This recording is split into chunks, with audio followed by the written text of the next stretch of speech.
कसं शक्य आहे 4 दिवसात? पण आपण काय करू, समुद्रातनं मोती वेचू, हे का नाही? जेवढे घेता येईल 4 दिवसात. हे अथांग आहे.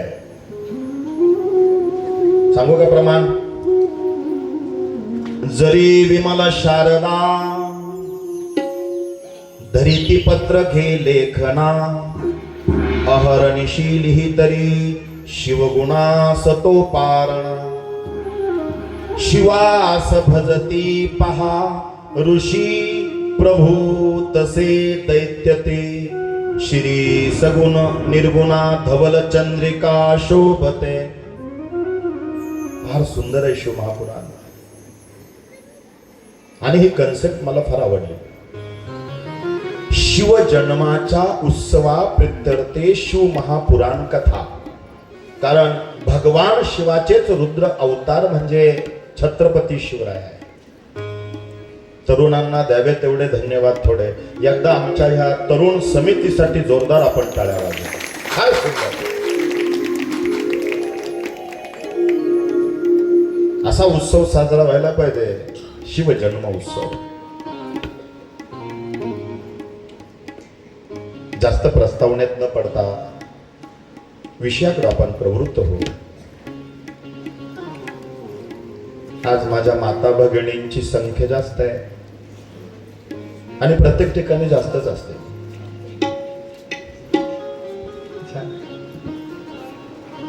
माणसांना म्हटलं की काय रे कथेला येत नाही, ते म्हणले आम्हाला टेन्शन असते. हा खरं सांगा, मला नळाला पाणी आलं नाही, टेन्शन कोणाला असतं? हा बरोबर, ते मुली येते म्हणते बायला. पोरग शाळेत जात नाही, टेन्शन माणसांना का बायांना? बरोबर. निंदायला बायाच आल्या नाही, टेन्शन बायाला का माणसांना?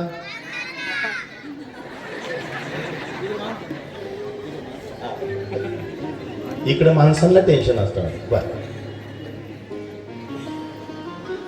इतकं टेन्शन स्त्रियांना असताना सुद्धा एक बाई मला गटारामोशाला 31 डिसेंबरला पिऊन पडेल नाही दिसली.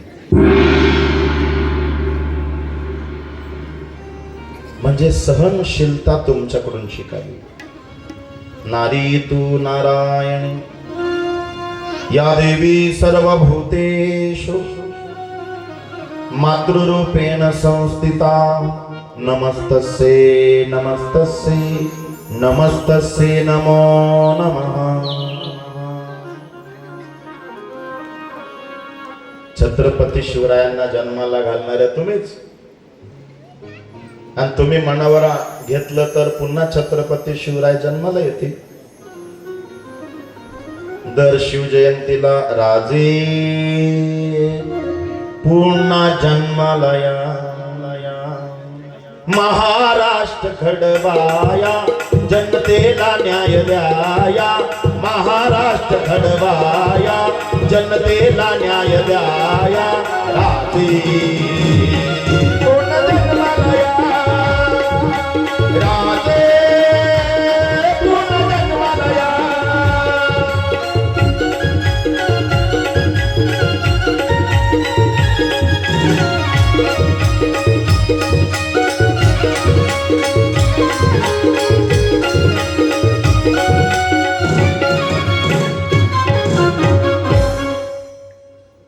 दर शिवजयंतीला राजे पुन्हा जन्माला या. छत्रपती शिवराय म्हणले दर वर्षी मी वाटच पाहतो जन्माला यायची, पण जिजाऊ माते सारखी आई भेटत नाही ना जन्माला यायला. कळलं का? हे बघा, कौशल्या तयार झाली तर राम येणार आहे. काय मत आहे तुमचं? हे काय, तुमच्यावर फार मोठी जबाबदारी. नारी तू नारायणी.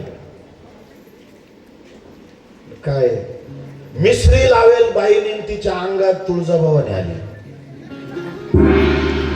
बाप, अरे देवीला काही चॉईस असते का नाही? काय आखं तोंड काळ.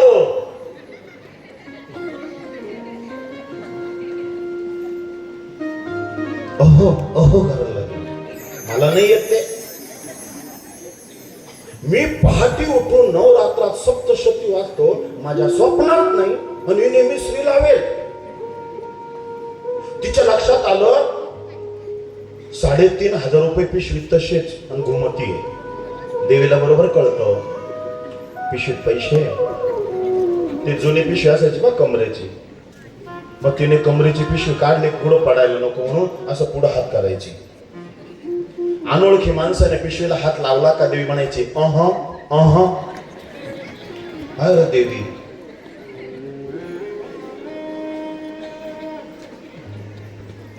तिचा नवरा लिंबाची परत घेऊन चालला होता, ठोंब्या असं नाही.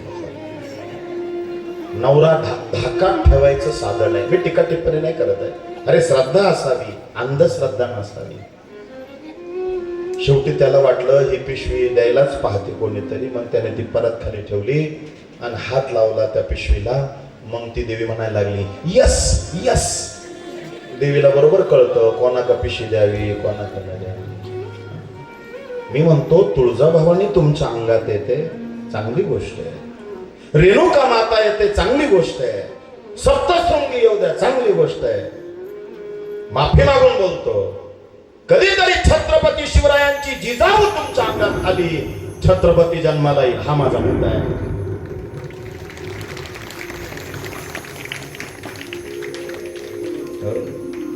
अंगात येत, आमच्या पण येत.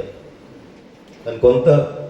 कंठी प्रेम दाटे, नैनी नीर लोटे, हृदय प्रगटे रामरूप, मग राम नामे उपजे आवडी, सुख घडो घडी वाढू लागे.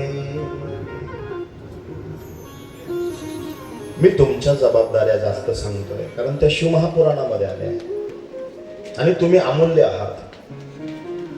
मूल्य नाही, अमूल्य आहात. म्हणून स्वतःला तुम्ही जपलं पाहिजे, है ना.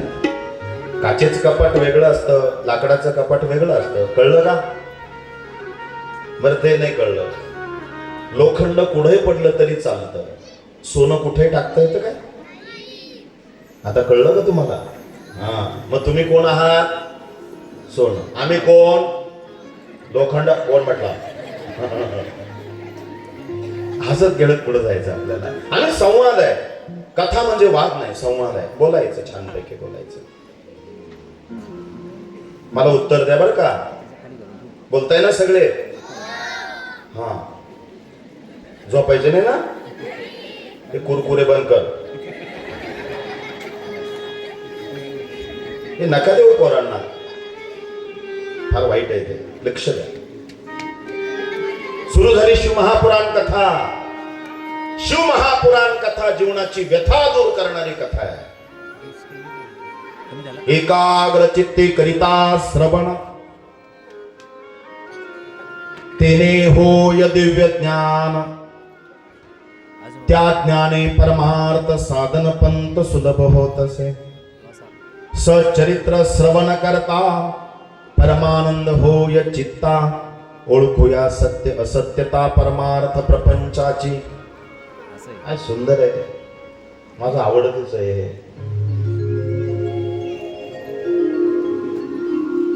काल परवा झोप नाही आणि येत नाही झोप, हे सतत सुरू असतं शिवरात्री. आणि हे साधनेत नाही, शपथ सांगतो, पाठांतरातलं नाही. शिवमहापुराण कथा करणाऱ्याने रुद्र करावं, शिव उपासना करावी. आणि काय अनुभव येतो तो तुम्ही घ्या. 4 दिवसात मी तुम्हाला अनुभव देईन. आता तुम्ही बसले ना सगळे, आज पहिला दिवस आहे. मनात संकल्प करा, हे महादेव, हे माता पार्वती, अमुक अमुक आमची समस्या आहे, तिचं निराकरण होऊ दे. मी 4 दिवस श्रद्धेने कथा श्रवण करी. आज बसल्या बसल्या संकल्प करा. बघा भविष्यामध्ये काही कालावधीत तुमचे प्रश्न मार्गी लागतील. इतका माझा महादेव भोळा आहे. शिवगुणास तो पारणा, इतका सुंदर ग्रंथ आहे. आजची कथा ऐकल्याने काय फायदे होणार आहे हे पहिल्यांदा मी तुम्हाला सांगणार आहे, नंतर कथेला सुरुवात करतो. आता सुरू झाली कथा. मला सांगा, तुम्हाला सुख पाहिजे का दुःख? बोला. सुख पाहिजे. अगदी बरोबर उत्तर दिलं, सुख पाहिजे.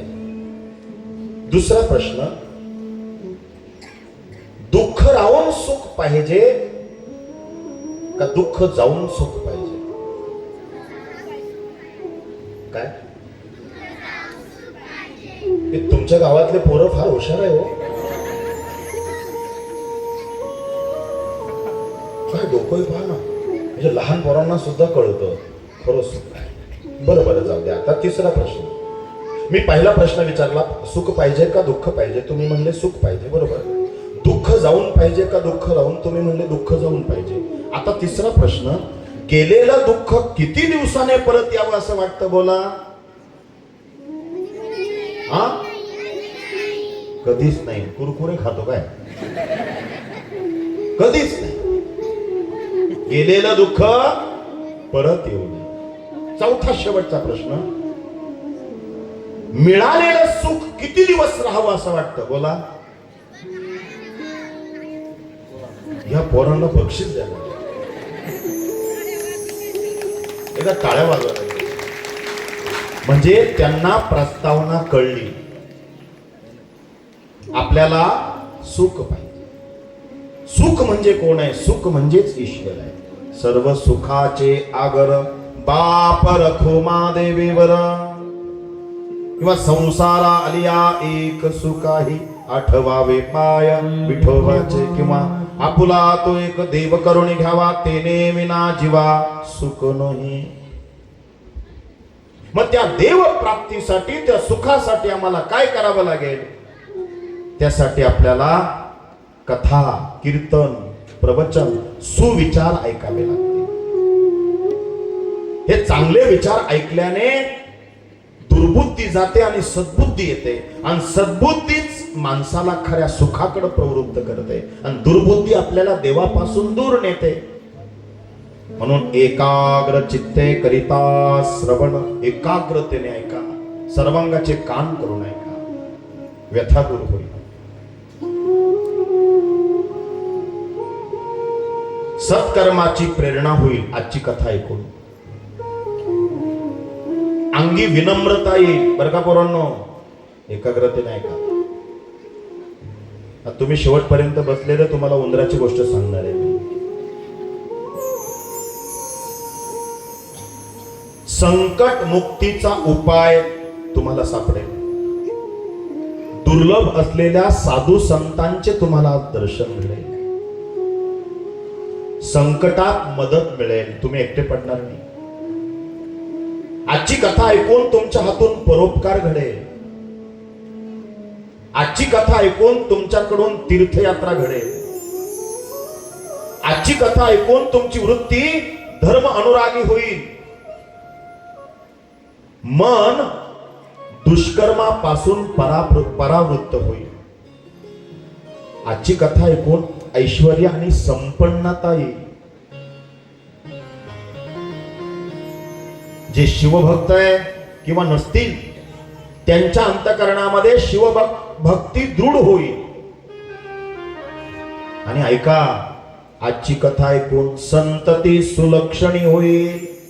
ज्यांचे मुलं हट्टीपणा करतात, ऐकत नाही, तापट आहे, रागीट आहे, संततीचे रक्षण होईल. तुम्हाला अधिकार प्राप्त होईल. विवेक वृद्धिंगत होईल. अवघड कार्ये मार्गी लागतील. युक्ती सफल होईल. दीर्घायुष्य लाभेल. आणि आजची कथा ऐकून 12 ज्योतिर्लिंगांच्या दर्शनाचं पुण्य तुम्हाला बसल्या जागेवर मिळेल. इतकी ताकद आजच्या कथेत आहे. चला तर मग, काय आहे आजची कथा जी जीवनाची व्यथा दूर करेल? कथेला प्रारंभ करू. जय जयकार. नमः पार्वती पतये हर हर महादेव. म्हणा श्री शिवाय नमस्तुभ्यं ओम नमः शिवाय ओम नमः शिवाय ओम नमः शिवाय। आता अधूनमधून 10-15 मिनिटं 15-20 मिनिटाने हा जय जयकारी हात वर आले, हा मंत्र होईल, षडक्षरी मंत्र होईल। हात खाली येताना ते जोडले जातील असे, हे 4 बोट एकमेकाला जोडले असतील पण अंगठे विलग असतील असे, हे बघा। आणि ते अंगठे हात खाली येताना हे 2 अंगठे भ्रुकुटी मध्यावर टेकून नंतर ते हात खाली येतील। हे महादेव, हे भोलेनाथ। लक्षात आलं? तुम्हाला ती ऊर्जा या बोटांच्या माध्यमामधून इथं मंत्राची, या कथेची एक पॉझिटिव्ह ऊर्जा तयार होईल, ती भ्रुकुटी मध्यातून तुमच्या मध्ये जाईल। हे विज्ञान आणि अध्यात्म। शिव महापुराण कथेमध्ये 24,000 श्लोक आहेत आणि 7 संहिता आहेत। तर 24,000 श्लोक कधी बरं पुरे व्हायचे? पण आपण मोजकं घेऊया जे आपल्याला सोपं जाईल, पचायला रुचायला अवघड जाणार नाही, असं साधं सोपं आपण ह्या शिव महापुराणातलं घेऊन आहोत। शिव महापुराण कथा श्रवण केल्याने मनुष्याचे इष्ट मनोरथ पूर्ण होते आणि पापांपासून मुक्ती मिळते, इतकी ताकद आहे। शिव महापुराण सुरू असताना काय करायचं? आपण उद्यापासून रुद्रपूजन करायचं, घरी केलं तरी चालेल। श्री स्वामी समर्थ सेवेकरी जर इथं असतील, त्यांच्याकडं नित्यसेवा नावाचा ग्रंथ आहे, त्याच्यामध्ये रुद्र सेवा भगवान शंकराची या सदराखाली नमक चमक शिवमहिम 108 नामावली, 12 ज्योतिर्लिंग स्तोत्र, शिव कवच, कालभैरवाष्टक, प्रार्थना, हे उद्या रोज दिवसभरात कधी करा। असं जर तुम्ही उद्या परवा तेरवा जोपर्यंत कथा चालू आहे तुम्ही जर केलं, तुम्हाला सर्व प्रकारचं सुख प्राप्त होईल। अनुभव घ्यायला हरकत नाही। शिवपूजन, शिव महापुराण कथा चालू असताना जर आपण रुद्रपूजन केलं तर शिवलोकी गती प्राप्त होईल। शिव महापुराण अत्यंत दुर्मिळ आहे।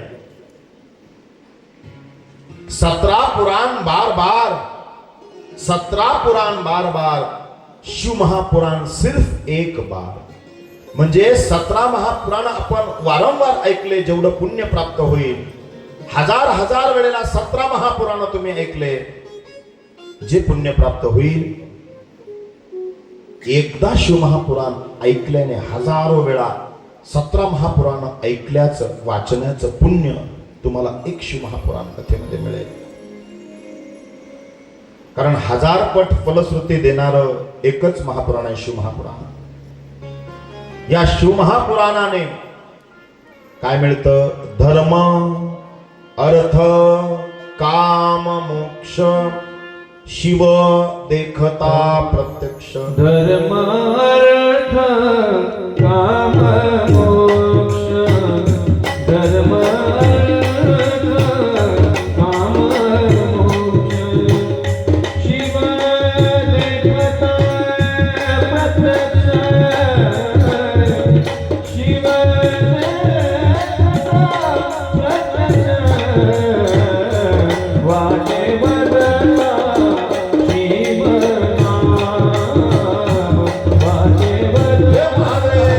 शिव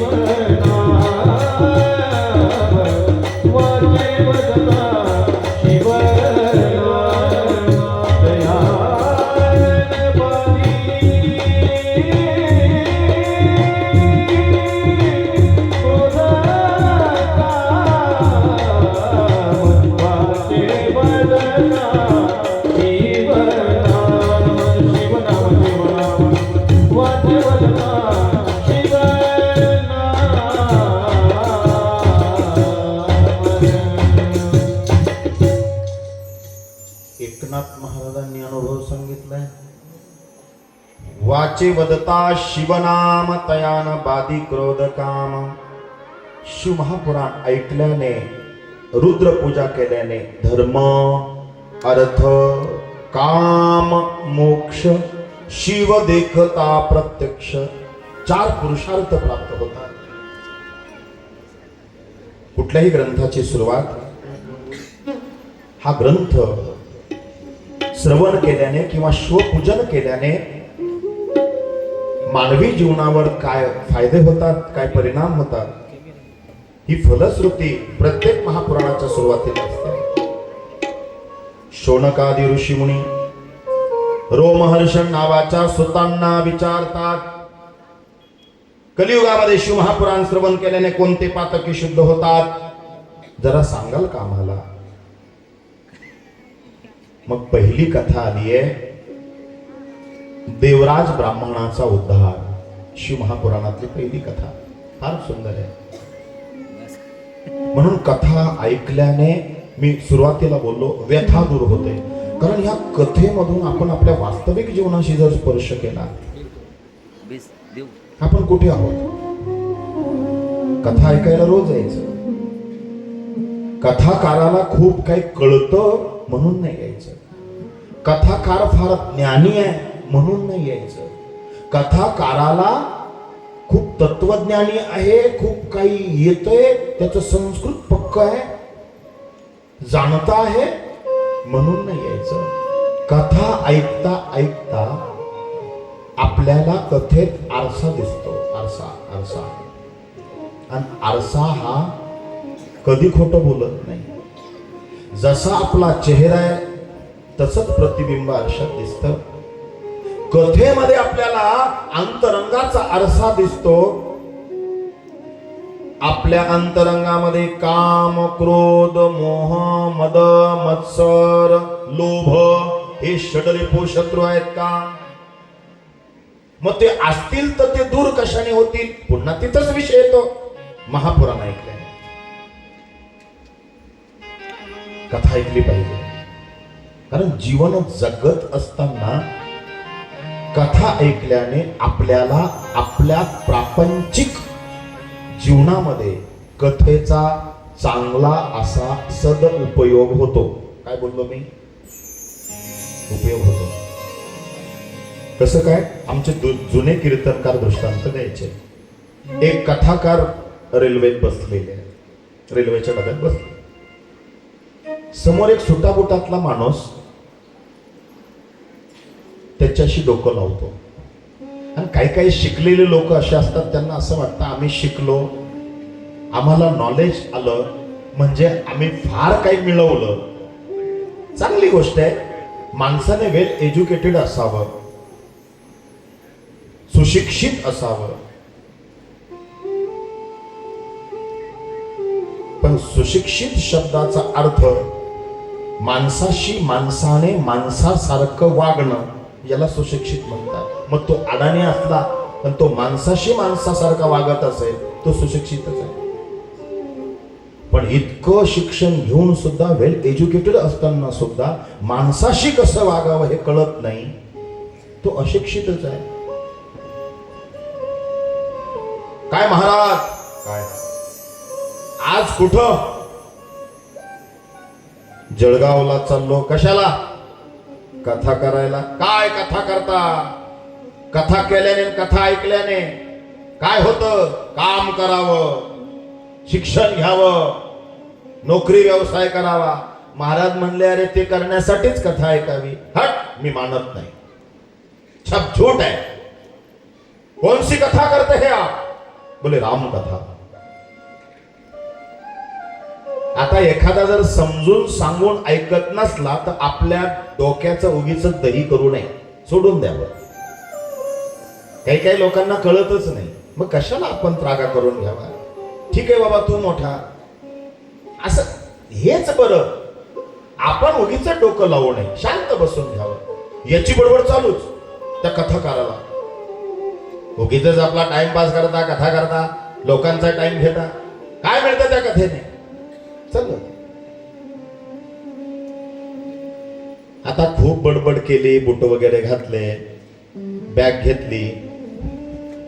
महात्मा गपचूप होते, पाहत होते. चाल ग, चाल ग म्हटल्यावरती नव्हतीच. अख्या डब्यात पाहायला लागलं, बायको कुठे, बायको कुठे, बायको कुठे. महाराज ते कथाकार पाहत होते, ते रडायला लागलं. कथाकार म्हणले, अरे मूर्खा, एकटाच बसला रेल्वेच्या डब्यात, बायको नाशिक रोडलाच राहिली.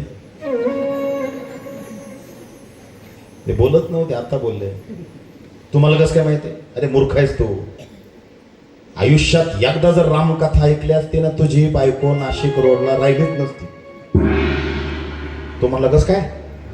अरे येड्या, वनवासात असताना माझे प्रभू रामचंद्र केवट त्यांच्या चरणाचा अभिषेक करतो आणि ज्या वेळेला नावयत बसून पहिलं तीरावर केवट घेऊन जाणार आहे, प्रभू रामचंद्र पहिलं सीताला बसवतात, नंतर प्रभू रामचंद्र बसतात आणि मग त्या तीराला जातात. आणि हे जर तू कथेत ऐकलं असतं तर पहिलं बायकोला बसवलं असतं, नाशिक रोडला राहिली नसती. तुम्हाला झोपलं? कळलं का कथा काय ऐकायची? वास्तविक जीवनाशी स्पर्श करा, जीवनाची व्यथा दूर होईल. क्षण एक घडता सतसंगती प्रमाण आहे, तात्काळ पालटे की कुमती, म्हणून कवी वर्णिता ती संत महिमा विशेष. जळते दोषाचे डोंगर, जळते दोषाचे डोंगर, शुद्ध होती नारी नर, शुद्ध होती नारी नर, गाते ऐकती सागर, जे पवित्र हरिकथा, जे पवित्र हरिकथा, जळते दोषाचे डोंगर,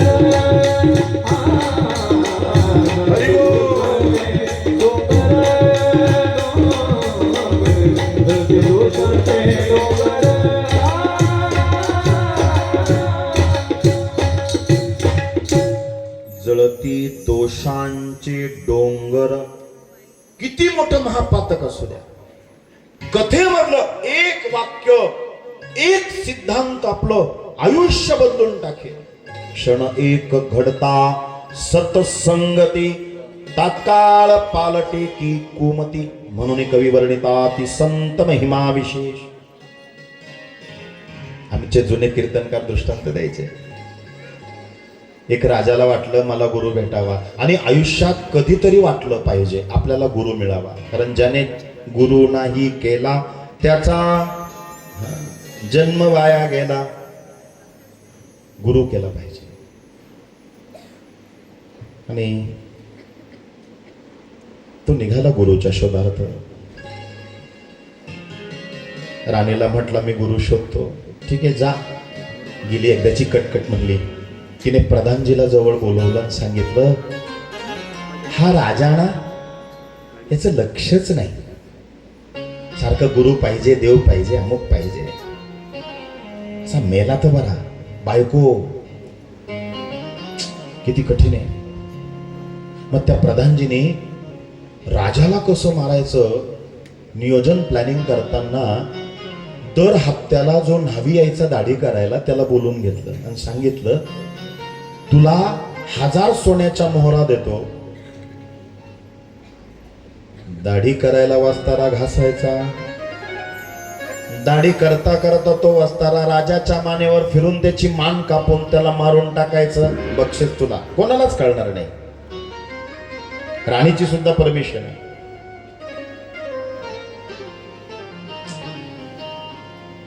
पण ऐका, क्षण एक घडता सतसंगती. राजा जंगलात गेला. तुम्ही 10 पावलं सद्गुरूंच्या दिशेने टाका, 1000 पावलं सद्गुरू तुमच्या दिशेने चालत येतील. फक्त ध्यास पाहिजे. तो राजा गेला. एक साधू नदीच्या किनारी बसलेला आणि हा राजा गेला. साधूचं दर्शन, पण साधूचं लक्ष नाहीये.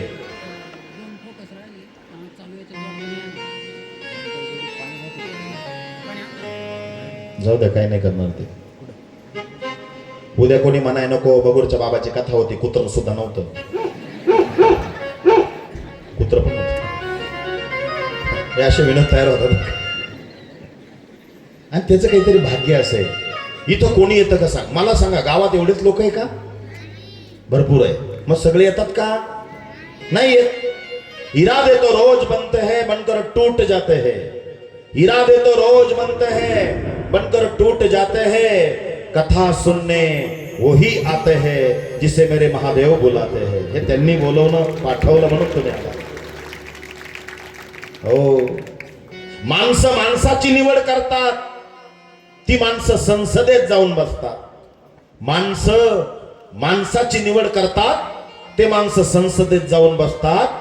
पण माझा महादेव ज्याची निवड करतो तो सत्संगाला येऊन बसतो. ही कोणी निवड केली तुमची? महादेव. यायचंच होतं कथेला, नेमके पाहुणे आले. पाहुणे नाही आले, तुझे दोष आले. उमजत नाही. रोज या, थोडे परीने रे. इतकी माणसं असली तरी पुष्कळ आहे.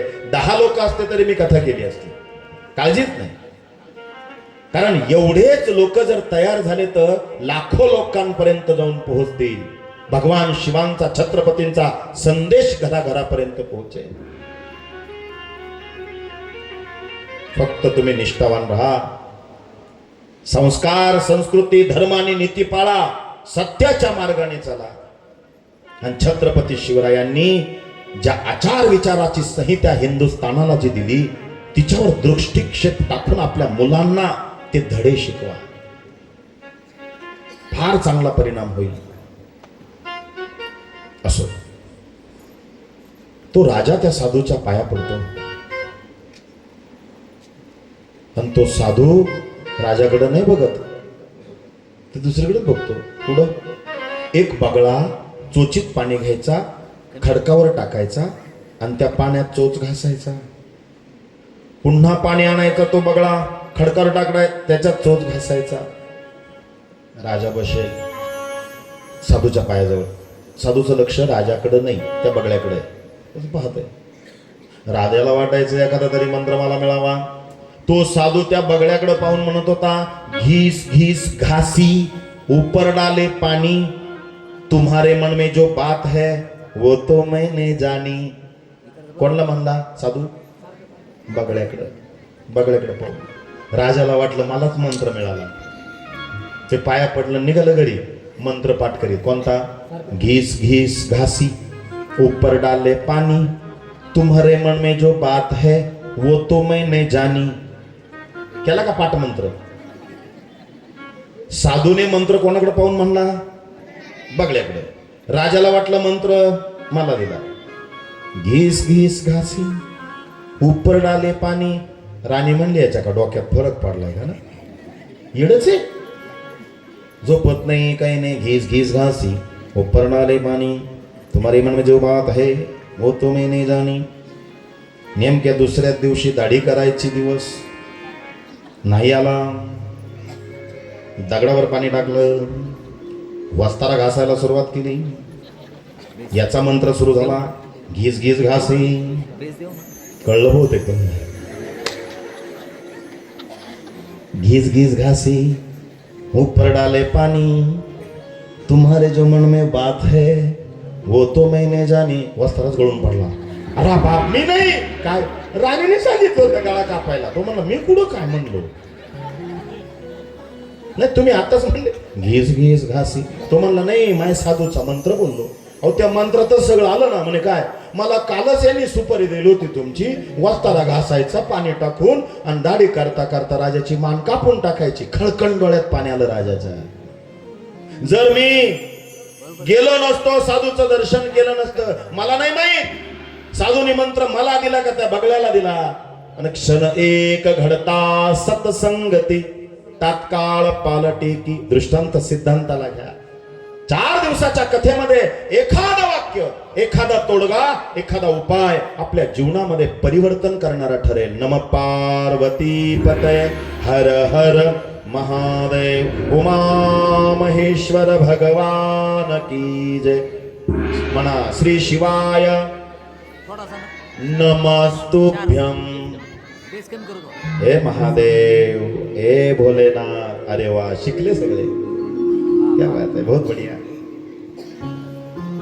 गोड कथा आली आहे. वेळ कमी आज.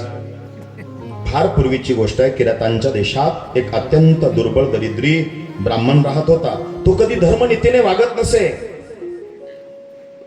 अनेकांना त्याने विश्वासघाताने मारले होते. तो ब्राह्मण चोऱ्या करीत असे, दरोडे टाकत असे. अनेक लोकांचे त्याने धन लुबाडले. आणि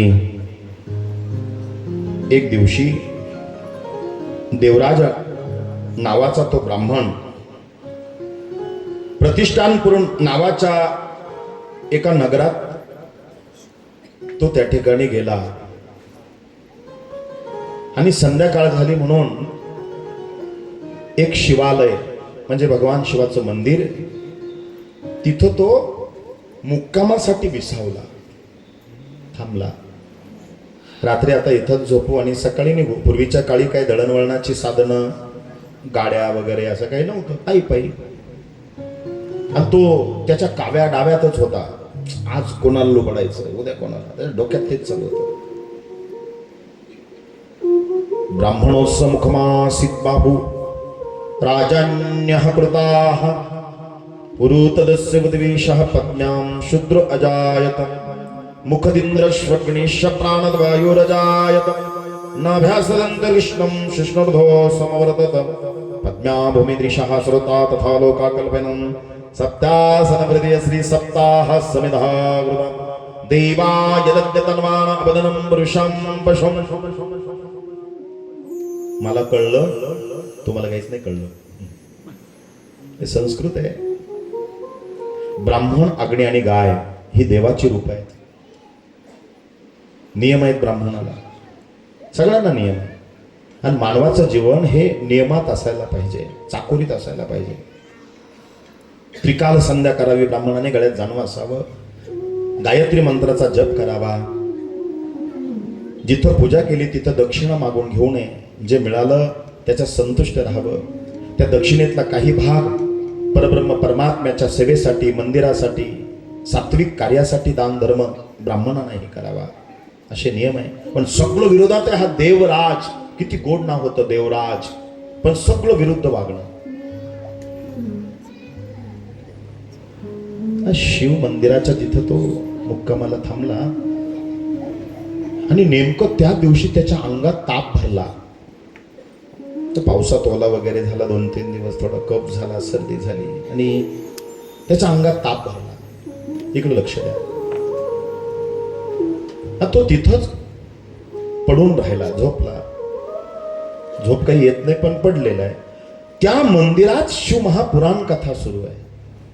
ऐका बरं, पहिला दिवस आहे, पहिली कथा आहे, फार गोड कथा आहे, जीवनाची व्यथा दूर होईल. तो पडल्या कथा ऐकतोय. हे बघा, परिणाम होईल ना होईल नंतरची ती गोष्ट आहे. पण ह्या वातावरणात तुम्ही येऊन बसलात ना, इथं सात्विक वातावरण आहे, मंत्र आहे, स्तोत्र आहे, इथं शिव आरती झाली, यानंतर आपल्याला आरती घ्यायची आहे. हात वर केल्यानंतर आपण अभिवादन करतो, भगवान शिवाला सरेंडर होतो. ती ऊर्जा आपल्या शरीरामध्ये संक्रमित होते. म्हणजे प्रत्येकाला काही ना काही अंश प्रमाणामध्ये का होईना फायदा होतोच. पडून राहिला. दुसरा दिवस त्याचा तापच उतरेना. आता आजारी असून सुद्धा तो कथा लक्षपूर्वक ऐकत होता. 1 महिनाभर कथा वाचन चालू आहे, पण त्याच्या अंगातला ताप जात नाही. त्याला खात्री पडली, मी आता काही जगत नाही. पोटाला अन्न नाही. तिथे एखाद्याने काही प्रसाद दिला तर खायचं. आणि गलित गात्र होऊन पडला. त्याला उठून बाथरूमला जावं किंवा टॉयलेटला जावं कळतच नव्हतं. गलित गात्र लोक अवहेलना करू लागले. पण रोज त्याला नशाच लागली ती कथा श्रवण करण्याची. देवाने आपल्याला एक देणगी दिली आहे. त्या देणगीचं नाव आहे सवय. सवय. चांगली सवय लागली ती पण जात नाही आणि वाईट लागली ती पण जात नाही. चांगल्या सवय लावाव्या, आयुष्यभर त्या जात नाही. त्याला ती ऐकण्याची सवय लागली. महिनाभर त्याच्याकडून श्रवणाचं पुण्य घडलंय. देवाची येद्वारी उभा क्षण भरी तेने मुक्तीचारी साधियल्या सलोकता, समीपता, स्वरूपता आणि सायुज्यता 4 मोक्ष आहे. देवाच्या दारात एक क्षण उभं राहिल्यानंतर 4 प्रकारच्या मुक्ती आपल्याला मिळतात. अगदी बरोबर आहे, माऊली म्हणले, माऊलींचे शब्द आहे. पण आम्ही देवाच्या दारात तासन तास आहोत, वर्ष आहोत, तरी आम्हाला मुक्ती नाही.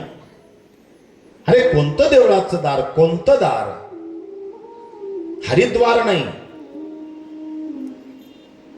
7 दारं ओलांडायचे, 8व्या दारात एक क्षण उभं राहिलं का लगेच मुक्ती. पण ह्या 7 दारांपैकी पहिलं दार आहे श्रवण भक्ती. ऐकावं. म्हणून देवाने आपल्याला 2 कान दिले. कान किती आहे? 2. तोंड किती आहे पोरांनो? एकच आहे. हा बरोबर. आमच्या बगुरला पण एकच तोंड आहे सगळ्यांना. कान 2 आहे, तोंड 1 आहे. म्हणजे 2 कान का? माणसाने जास्त ऐकावं आणि कमी बोलावं. त्याच्यामुळे 2 कान आणि 1 तोंड आहे. पण माणसाचं उलट आहे. ऐकतो कमी आणि बोलतो जास्त. म्हणूनच वाढवा. मुखे कीर्तन करावे नाही जमत, अथवा श्रवणी ऐकावे. मुखाने रामकृष्ण हरी, ओम नमः शिवाय, श्री स्वामी समर्थ, ओम जनार्दनाय नमः, हरी ओम, जय हरी, विठ्ठल विठ्ठल, रामकृष्ण हरी, हे कीर्तन संकीर्तन करावं. नाही जमत, कानांनी देवाचं गुणगान कथा ऐकावी.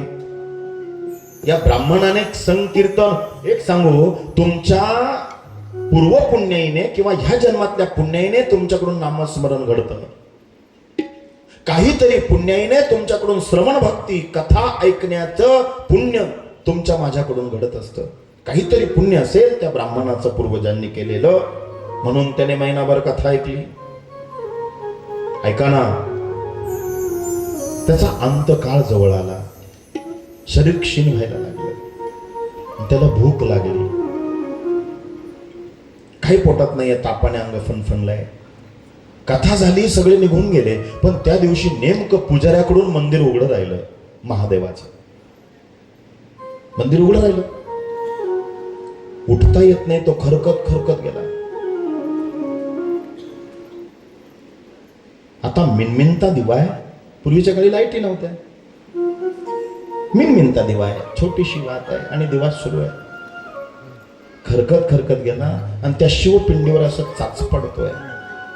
कोणी काही कौट ठेवलंय का? एखादा सफरचंद, एखादा पेरू मिळतो का? बोरं मिळता का? काही खजूर आहे का? फळ आहे का? काही मिठाई पेढे वगैरे आहे का? एखादं घासभर तरी मला अन्न मिळव. कोणी शेंगदाणे वाहिलंय का? गुळाचा खडा तरी आहे का? खोबरे वाटी आहे का? चाच पडतोय.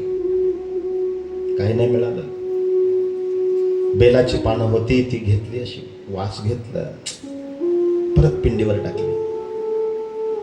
सगळ्यात भोळा आणि सत्वर पावणारा देव एकच आहे, महादेव. पहा बरं, आजारी पडलाय, महिनाभर कथा ऐकली आणि कथेच्या शेवटच्या दिवशी योगायोगाने खायला काय मिळतं का म्हणून दरवाजा राहिला योगायोगाने उघडा.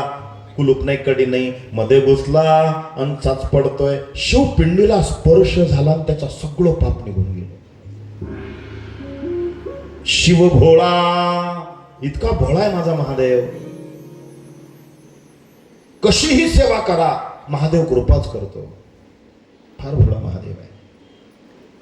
पण नेमकं पुजाऱ्याच्या लक्षात आलं, कुलूप लावलं, जेवलं आणि ते कुलूपाच्या आलं, पाहिलं कोणीतरी मंदिरामध्ये गलित गात्र झालेला घाण वास येतोय.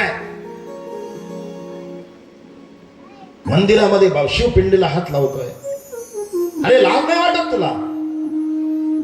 असं पायाला धरलं त्या ब्राह्मणाला आणि बाहेर मंदिरात दरवाजातून फरफटत आणलं.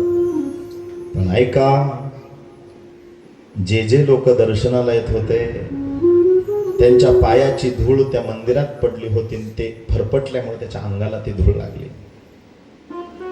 संत चरण रज लागता सहज वासनेचे बीज जळून जाय.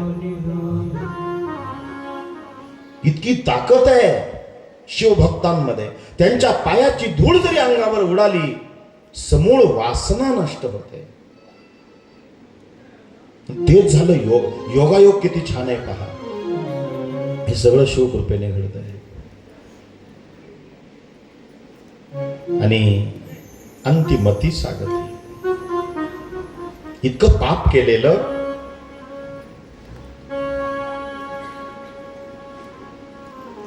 यमलोकातून यमदूत आले. पाप केलंय ना. पाप केल्यावर घ्यायला कोण येतं? यम. आणि पुण्य केल्यावर विष्णुदूत. हरिविना जन्म तो नरकची पैदाना, यमाचा पाहुणा प्राणी होय, असं माऊली बोलताना हरिपाठात. कोणाचे पाहुणे होतात? पापी लोक, यमाचे. मग एक जण म्हणला यमाचा पाहुणा प्राणी होय. महाराज काय मग पाहुण्याचे किती छान लाड होतात. म्हणलं यमाचा पाहुणचार तो पाहिले का? हरी विना जन्म तो नरकची पैजाणा, यमा. नरक पाहिलाय तुम्ही? नाही. स्वर्ग पाहिला? नाही. मी पण नाही पाहिला, कारण मी अजून मरेल नाही ना. नाही म्हणाय ना, मेल्याशिवाय स्वर्ग दिसत. इहलोकी जे जे करावे, परलोकी त्याचे फळ भोगावे. दुष्कर्माने दुःख भोगावे, सत्कर्म सौख्य पाविजे. नियम आहे. नरक पाहिला नाही, स्वर्ग पाहिला नाही. पण नरक डोळे उघडे ठेवा, गटार पाहायची आणि त्या गटारीमध्ये तोंड टाकून पडलेले डुकर पाहिजे. हरी विना जन्म तो नरकची पैदाना. हाच नरक आहे. डुकर. एखाद्या डुकराला म्हणा येता का वैकुंठाला, ते डुक्कर म्हणतो आलो असतो, तिकडे गटारीची सोय आहे. कळलं का? तिथनं बाहेर पडावी ही वृत्ती त्या डुकराची नाही. हरी विना जन्म तो नरकची पैदाना. कोण आहे ते डुकर? सजीव का निर्जीव? पोरांनो, सजीव. डुकर सजीव आहे, जीव आहे त्यांच्या. तर ते घाणीतच आणि घाणच खातात, चांगलं खातच नाही डुकर. कोण आहे डुकर? हे डुकर अगोदर माणसंच होते. कोण होते? आदल्या जन्मात माणसं होते. डुकर आधी माणसंच होते, पण त्यांनी गटार अमावस्या आणि 31 डिसेंबर साजरी केली होती. माझं थोडी आहे. ज्ञानेश्वर मला ना काही विचारू, माऊली बोलताना हरी विना जन्म तो नरक. बरं, साप सजीव का निर्जीव? सजीव. सापाला मारताना शेपटीवर नाही, पोटावर नाही, पाठीवर नाही, मग पहिला टोला यस. यारे यारे लहान थोर तोंड ठेचा बरोबर. सापाचं तोंड ठेचून मारताना साप तडफडतो. हे महादेव, मी तुमचा अंश ना? हो. मग तोंड ठेचून मारताय, त्याची काठी का धरत नाही तुम्ही? महादेवाला दया आली. महादेव म्हणले काय करू? मागचा जन्म तुला माणसाचा मिळाला होता, याला शिव्या दे, याच्या चुगल्या लाव, याच्याशी वाईट बोल, त्याच्याशी वाईट बोल, आता तोंड ठेचून मर. कळलं का? आता सगळे काही प्राणी सांगायला मला वेळ नाही, पण आपण माणूस आहोत, सुधारणा व्हावी. काय खावं, काय प्यावं, जनावरांना कळतं का? नाही कळत. माणसांना कळतं ना, कळतंय पण वळतंय कुठं. त्या कोरोनाच्या काळामध्ये डॉक्टर सांगायचे अंडे खा अंडे. मरून गेले आमचे वारकरी काही काही, पण बाटले नाही. पण काही काही कच्चे गुरुचे चेले होते, त्यांनी तडातड माळी तोडल्या, गपागप अंडे खाली. कोरोना गेल्यावर ते 2 महिन्यांनी मेले. सोपे का? तत्व बदलू नये माणसाने, कट्टर राहावं. देह जावो अथवा राहो, पांडुरंगी दृढ भाव. चरण सोडी श्रवता आन तुझी पंढरीनाथा. इतकी कट्टरवाद असावा अध्यात्मामध्ये. हे तुकाराम महाराजांकडे, आमच्या संतांकडे. अंतिमती सागती. जशी अंत काळाला मती असते तशी गती प्राप्त होते. मरताना तुमच्या अंतकरणात प्रपंच असेल, पुन्हा त्या जीवाला प्रपंचात यावं लागेल. मरताना अंतरंगामध्ये परमार्थ असेल,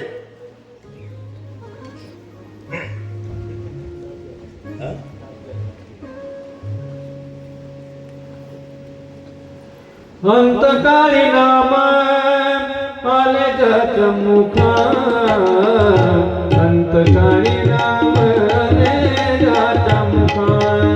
तुका म्हणे सुख पार नाही, तुका म्हणे सुख पार नाही.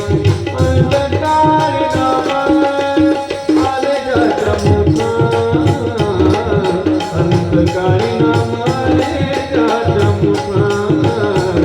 तुका म्हणे सुख पार नाही.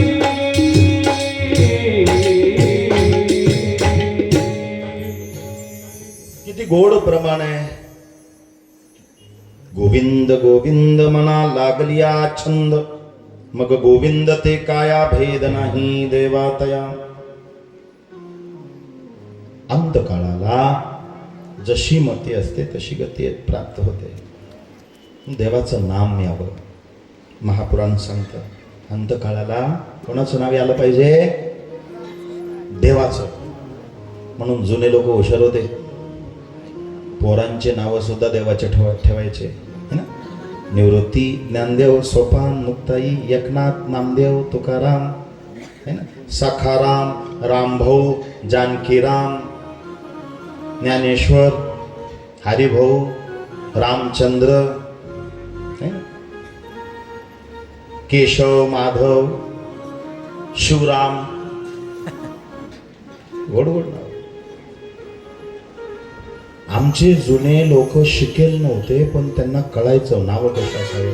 आताचे मम्मी पप्पा शिकले, पण पोरांचे नाव बंटी, मॉन्टी, रॉकी, विक्की, जॅकी. कुत्र्याचे नाव बघा. आलं कुत्रा छंद नाही रामाचा, तो देह काय कामाचा.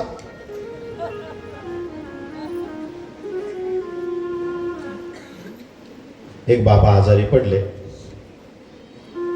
दवाखान्यात नेलं.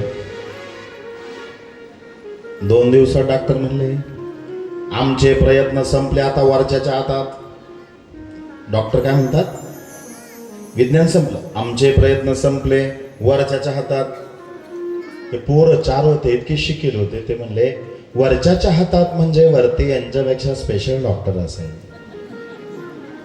त्यांनी वरच्या मधल्यावर म्हातारं नेले. 7 मजल्याची बिल्डिंग होती दवाखान्याची. लय पागल राहते काय काही, हो भरसाणेल राहते काही काही. ते MD डॉक्टर होते. का रे हसतो? ते डॉक्टरांनी चेक केलं. ते म्हणले आमचे प्रयत्न संपले, वरच्याच्या हातात.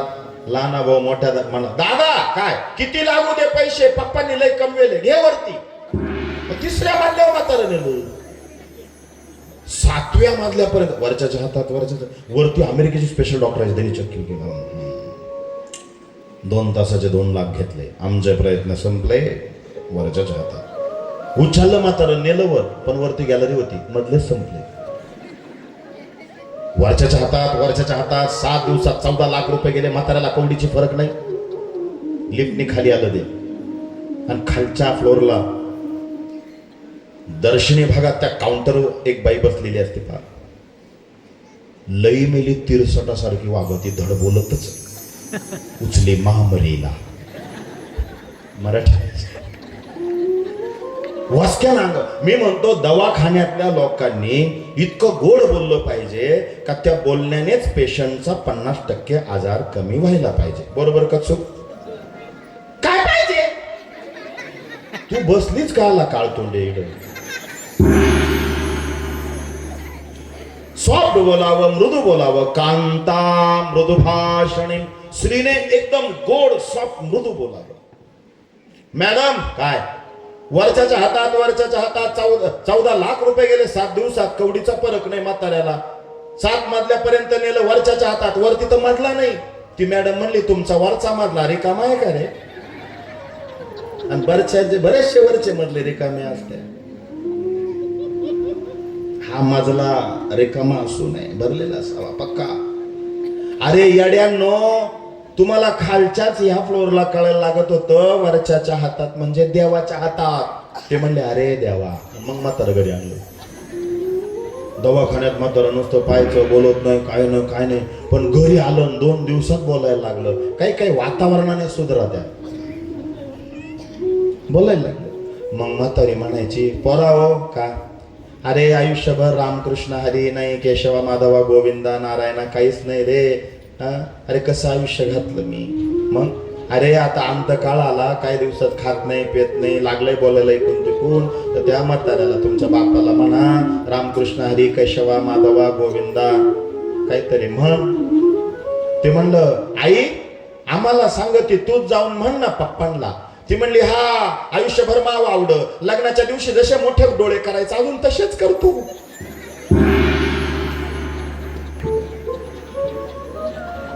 बरं वाटतंय का? हा प्रपंच आहे. मग पोरग गेलं मोठं. आता म्हातारा इतकं मोठं व्यापारी होतो, आयुष्यभर त्याने किराण्याचा होलसेल व्यापार जिल्ह्यात प्रसिद्ध होतो. मोठं पोरग गेलं, म्हणलं पप्पा, मारवाडी समाज होता, पप्पा आप नारायण नारायण कहो. पप्पा आप नारायण नारायण कहो. पप्पा म्हणले नारायण के पास तो अपने 500 रुपये बाकी है.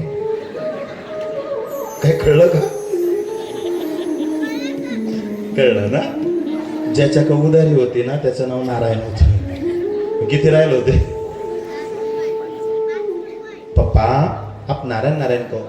नारायण के पास तो अपने 500 रुपये बाकी है. पोरग म्हणलं पप्पा नारायण वो नाही, नारायण देव देव. नारायण वो नाही, नारायण देव देव. पप्पा म्हणले वो देव नाही तर ना देव, तगादा करते रो. कळलं तुला? हे प्रपंचातलं लक्ष आहे. डॉक्टरने सांगितलं होतं महिन्यात जाईल, हे 6 महिने झाले तरी जाईना.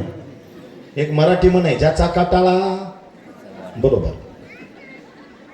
हवासा वाटणारा पाहुणा 6 महिने तोंड दाखवित नाही भेटत. वर्ष पाहुणा येत नाही. आणि ज्याचं तोंड पाऊस वाटत नाही तो सकाळीच हजर झाला का चहा अर्धा घ्या निघा.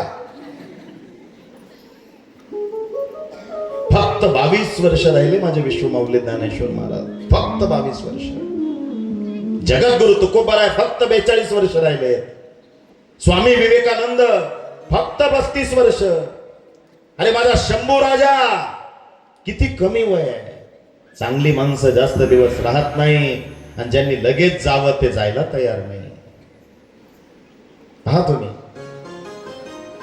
आम्हाला फोन करून विचारता आमचे आजोबा 95 वर्षाचे आहे, त्यांना मुक्ती कधी मिळेल. म्हणलं ते काय आमच्या हातात आहे? मरणाची वाट पाहताय, मरण मागून येत नाही. आणि ह्या महात्म्यांनी या छत्रपतींनी अजून जगायला पाहिजे होतं फक्त 10-15 वर्ष. कोण्या करंट्याचा त्रास राहिला नसता आपल्याला. पण नाही राहत हो चांगली माणसं. पण आयुष्य सुद्धा या महापुरुषांसारखं असावं. थोडे परिनिरे थोडं आणि यावत चंद्र दिवाकर. स्वराज्य संस्थापक कोण? एकच छत्रपती शिवराय. आणि धर्मवीर कोण? दुसरा तिसरा कोणी नाही, एकच शंभूराजा. ही ओळख आहे. हर काम ऐसा करो अलग पहचान बन जाए, हर कदम ऐसा चलो एक निशान बन जाए. यहां तो जिंदगी सब काट लेते हैं मगर जिंदगी ऐसी जियो एक मिसाल बन जाए. अगरबत्ती सारखं जगावं माणसाने. अगरबत्ती स्वतः जळते पण दुसऱ्याला सुगंध देते. हे आयुष्य छत्रपतींचं आहे, बाप लेखांचं काय आयुष्य. चंदनासारखा देह झिजवला पाहिजे, जगाला सुगंध द्यावा.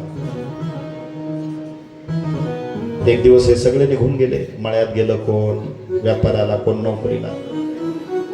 आणि त्याच दिवशी म्हाताऱ्याला कॉल आला. कॉल कोणता? यम कॉल.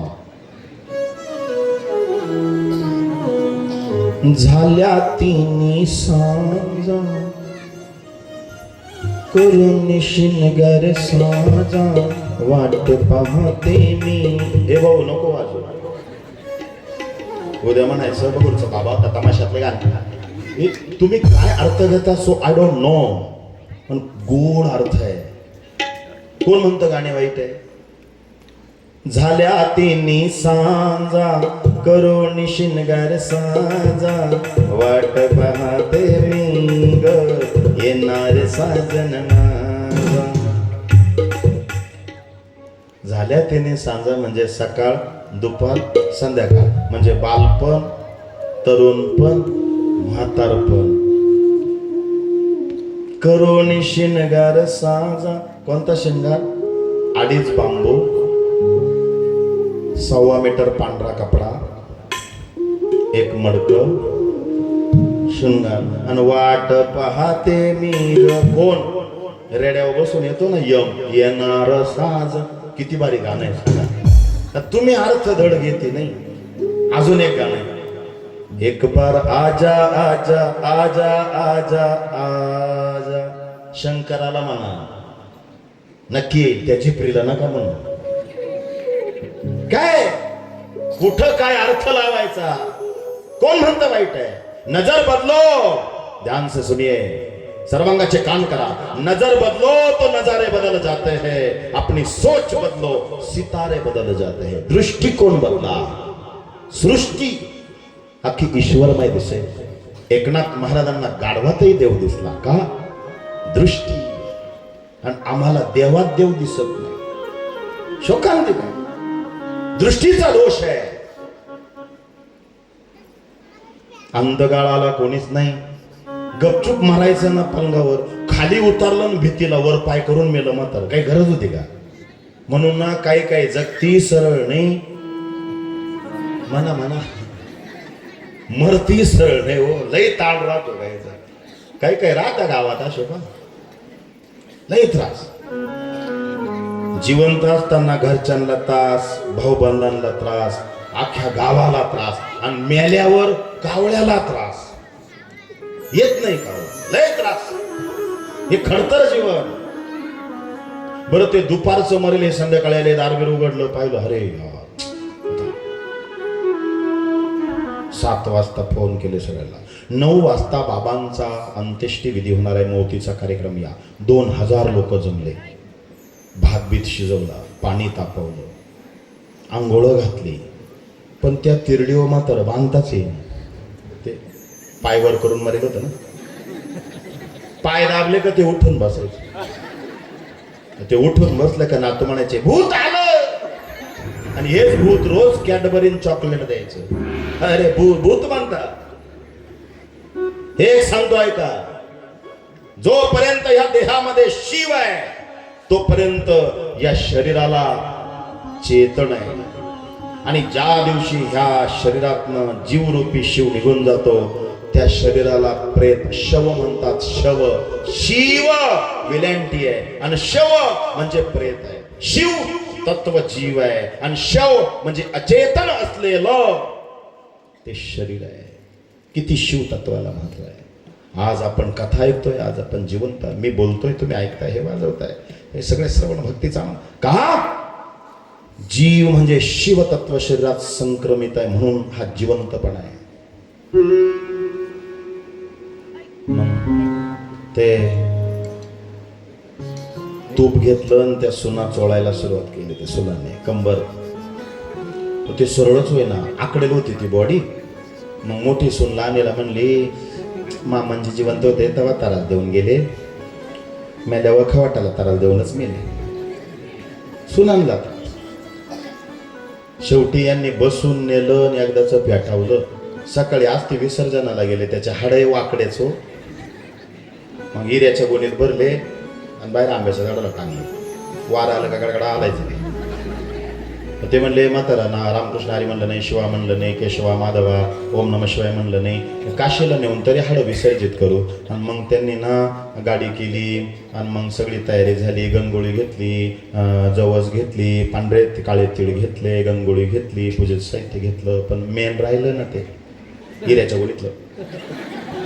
पण ते कोणच्याच पिशीत बॅगेत बसना. मोठी सून पुण्याची होती, ती म्हणली, ताई का हे हाडं कशात बसत नाही, मग आपण मिक्सरमध्ये बारीक करून घ्यायचे.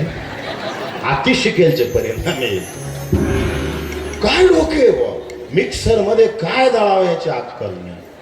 केलाच कार्यक्रम त्यांनी, ते मिक्सर मध्ये बारीक केले आणि डब्यात भरले. गेले घेऊन काशीला. 2 दिवसाने गाडी, रात्रीची रडून बिडून थकेल सगळे. ब्राह्मणाने मोठा हॉल दिला, 25-30 लोकांचं कुटुंब एकत्र. 4 मुलं, सुना, नातू, मुली, बहिणी, भाऊ, पत्नी, तिच्या बहिणी भरलं. झोपले. सकाळी उठा म्हणे, पहाटे 6 वाजता आपण गंगेवरती जाऊन अस्थि विसर्जन करू, गुरुजी म्हणले. हे पडले, झोपले. पण त्या ब्राह्मणाच्या घरी जिथं हॉलमध्ये झोपले होते, त्या ब्राह्मणाच्या बायकोला ना दुसऱ्यांच्या पिशा उचलायची सवय होती.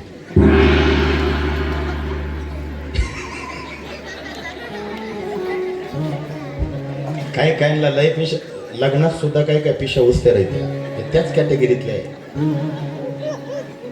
ही पिशी तिला वाटलं काय मिळवतं बाबा, काहीच नाही मिळालं. शेवटी तिला तो अंधारा डबा सापडला, काचा, मिक्सर मध्ये बारीक करेल ते आज ते. ती म्हणली, यांच्याकडची पिठी साखर आहे का ना?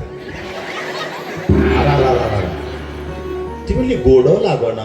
यांच्याकडचं दंत म्हणजे नाही का ना, तिने दात घासून पाहिलं. म्हणली, भाई कोलगेट सारखंच लागतं. ते कोलगेट सारखंच लागेल, कारण कोलगेट मध्ये दातांचा चुरा, हाडांचा चुरा असतो ना. तिला इतका राग आला, म्हणली, मेले काही पण घेऊन येता, काही मिळालं नाही मला. त्या ब्राह्मणाच्या बायकोने जसा तो डबा घेतला, घरापुढच्या गटारीत ओतून दिला. दृष्टांत संपला. सिद्धांत घ्या. ज्याने आयुष्यात भगवान शिवाचं नाव घेतलं नाही, रामकृष्ण हरी म्हणला नाही, माझ्या गंगा मातेने त्याच्या अस्थी गंगेत येऊ दिला नाही. ही शोकांतिका आहे. म्हणून शिव महापुराण ऐकून आपल्या जीवनाचा उद्धार करा. देवराज नावाचा ब्राह्मण अंधगाळाला, पण लक्ष द्या, भगवान शिवाच्या सानिध्यात ज्याचा जीव जातो, कितीही पापी असू द्या. मी बोलणार आहे मणिकर्णिका काशी, वेळ आला तर, वेळ पुरला तर, माझ्या सदविवेक बुद्धीने मला अनुमती दिली तर मी सांगेन परवा तेरवा. त्या यमदूतांना रुद्रगण आले, शिवगण आले, मारलं, त्यांना पिटाळून लावलं. आणि त्या ब्राह्मणाच्या जीवात्म्याची सुटका नरकाकडे चालवलं होतं, पापी ब्राह्मण आहे म्हणून. पण रुद्रगण शिवगण म्हणले, ए सोड त्याला. मारलं यमदूतांना रुद्रगणांनी. चला, आमच्या भगवान शिवाची आज्ञा आहे, अकाल मृत्यू से वो मरे जो काम करे चांडाल का, काल उसका क्या बिगाड़े जो भक्त है महाकाल का. महादेवाचा भक्त आहे. सोड. यमदूतांना त्याने बिटाळलं. त्याचा जीवात्मा घेऊन शिवलोकी होऊन गेले, घेऊन गेले शिवलोकी. म्हणून पूर्वपुण्य होते गाठी, म्हणून घडल्या या गोष्टी झाली स्वामीराज भेटी परमभाग्य तयांचे. पाप्यातला पापी देवराज ब्राह्मण जर उद्धार पावत असेल,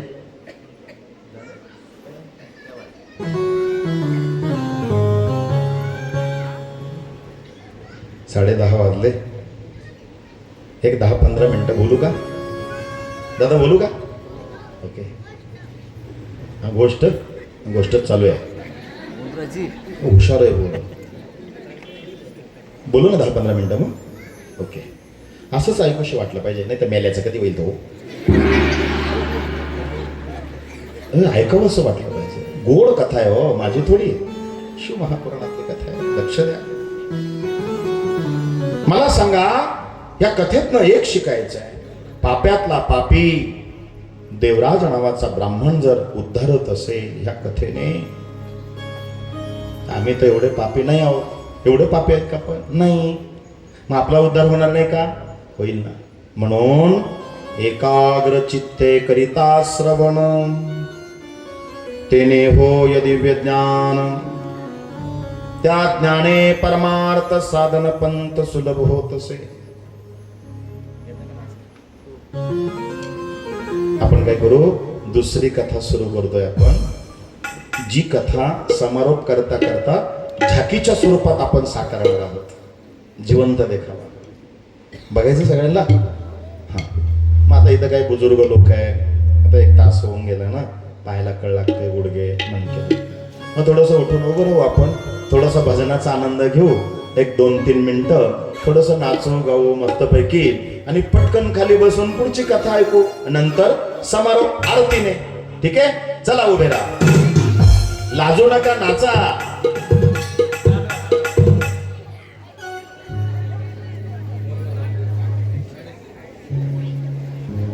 इथं जागा जरा खालीवर आहे, पाय जपा, अनबॅलन्स व्हायला नको. ठीक आहे, इकडं असं मस्त नाचा.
महिमा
वाढवला होता टक्क्याचा नम पार्वती पतये हर हर महादेव उमा महेश्वर भगवान की जय हे महादेव हे भोलेनाथ. बंद मध्ये होतो, चालू मध्ये नाही. चालू गाणं फार मोठं होतं पण तुमचा काय मूड दिसत नव्हता नाचायचा. आम्ही आखडतं करून घेतलं. उद्या पूर्वी समुद्र किनाऱ्यावरील प्रदेशात बाष्कल नावाचं एक गाव होतं. ऐका शिवमहापुराणातली दुसरी कथा. आता ही कथा आपल्याला समारोपाकडे घेऊन जाती आहे. तेथे खूप ब्राह्मण राहत होते पण विषयासक्त, पापाचरण करणारे, देवावर विश्वास नसणारे, कुटील वृत्तीचे, विविध शस्त्रे ते बाळगत होते. व्यभिचार करताना त्यांना काहीच वाटत नव्हतं. ब्राह्मण असूनही पशुतुल्य वर्तन करणारे. त्याच बाष्कल नावाच्या इतर ब्राह्मणांपैकी एक ब्राह्मण होता. नाव होतं बिंदू आणि पत्नीचं नाव होतं चंचुला. पत्नी सुशील, सुंदर, पतिव्रता, धर्म अनुरागी होती. आणि हा वाईट होता. म्हणून तुम्ही पहा, नवरा चांगला असला तर बायको चांगली असते, बायको चांगली असली नवरा चांगला नसतो. है ना? कुठं कुठं तरी कमतरता असते. एखादं जोडपं आपला अपवाद वगळता दोघंही चांगले असतात. परंतु बस होऊन जाईल तेवढी जागा, पुष्कळ होईल. बस ऐका, नवरा वाईट आहे, तो देवाला मानत नाही आणि ही बिचारी चांगली आहे.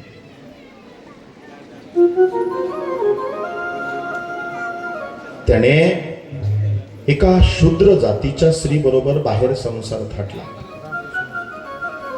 वेश्या बरोबर. आणि इतकी सुंदर चंचुला नावाची पत्नी असून सुद्धा तिच्याकडे दुर्लक्ष करू लागला.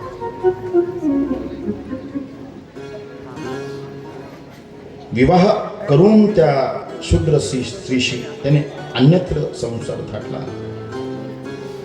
कारण चोरीचा पैसा, अधर्माचा पैसा हा विकृती आणतो.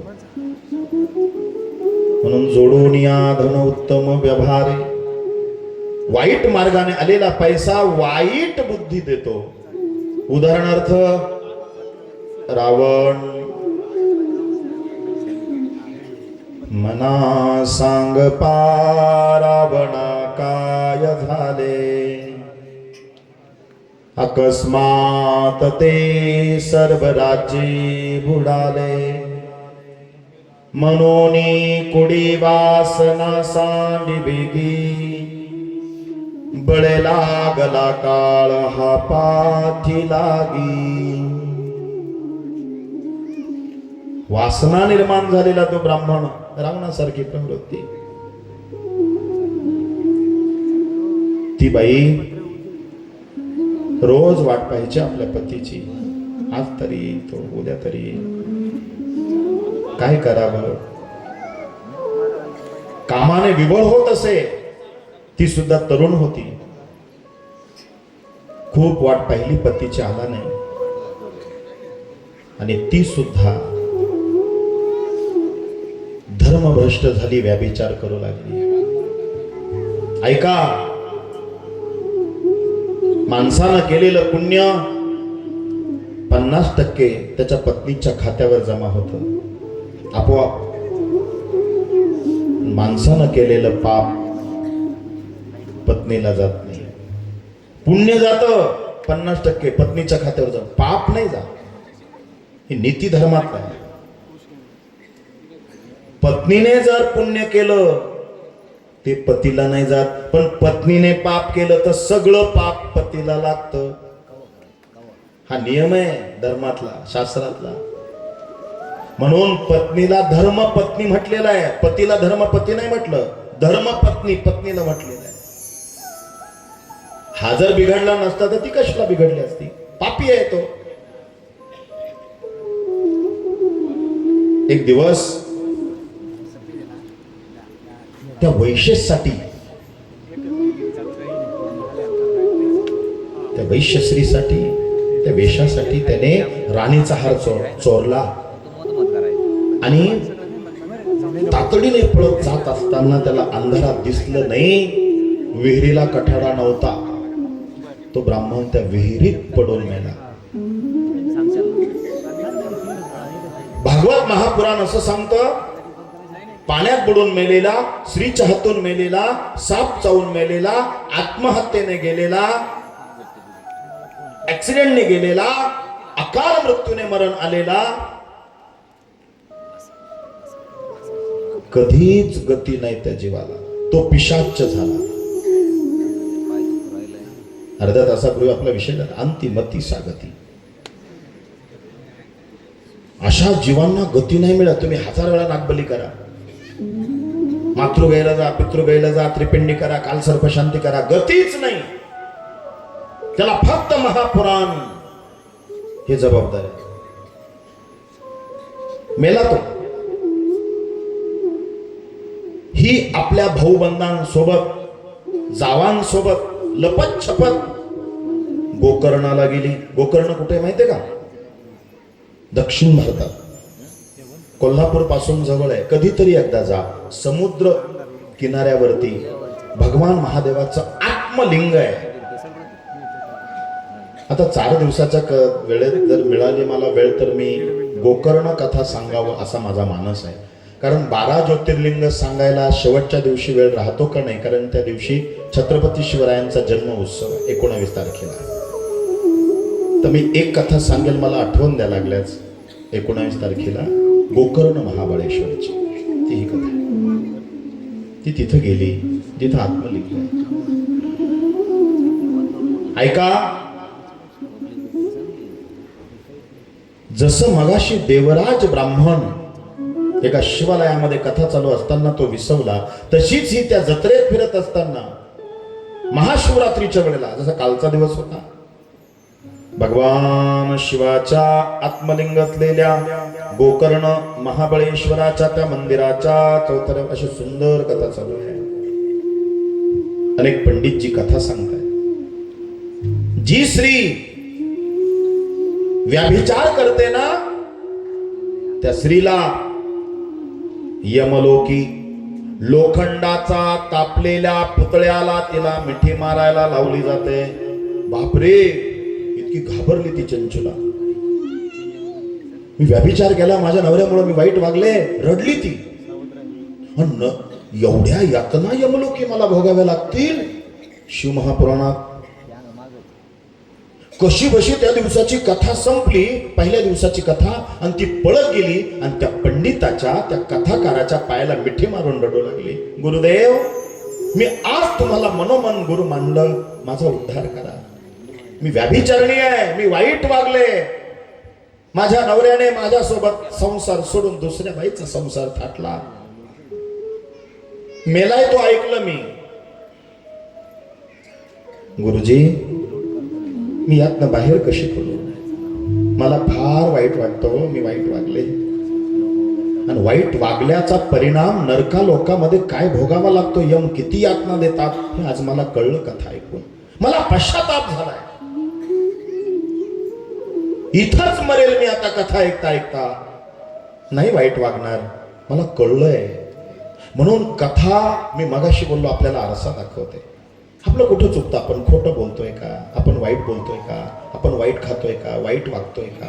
आपला आचार कसा आहे? विचार कसा आहे? कथेमधून ती कन्सेप्ट क्लिअर होते. त्या कथाकाराने सांगितलं, काळजी नको करू.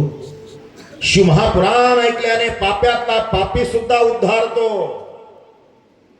एकाग्र चित्तेकरिता श्रवण. आणि तिने एकाग्रतेने ती कथा ऐकायला सुरुवात केली.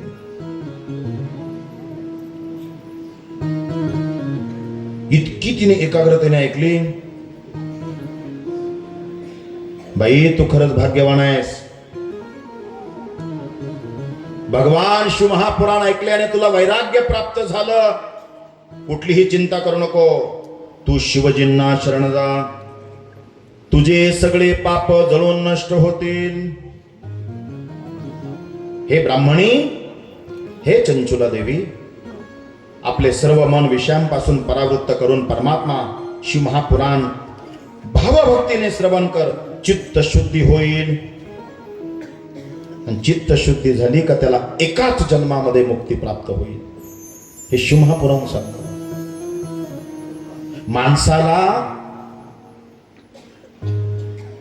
शिक्षा भोगण्याच्या अगोदर पश्चाताप ही मोठी फार शिक्षा, मोठी शिक्षा. पश्चाताप झाला पाहिजे आपल्या वागण्याचा. बस आता चुकलो देवा मला माफ कर, आता नाही चुकणार, हा पश्चाताप.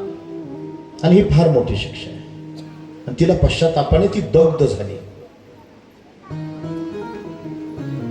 आणि हे कथा श्रवण करताना कथाकाराला आणि त्या ब्राह्मणीला चंचुलाला समाधी लागली. म्हणजे कथाकार आणि ऐकणारा हा एकरूप झाला पाहिजे.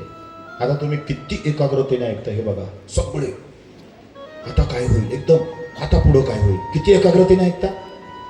मी पण सांगताना एकाग्र होईल, तुम्ही पण ऐकताना एकाग्र जर झाला त्या क्षणाला मुक्ती आहे, असं शिव महापुराण बोलतो, व्यासजी बोलताय.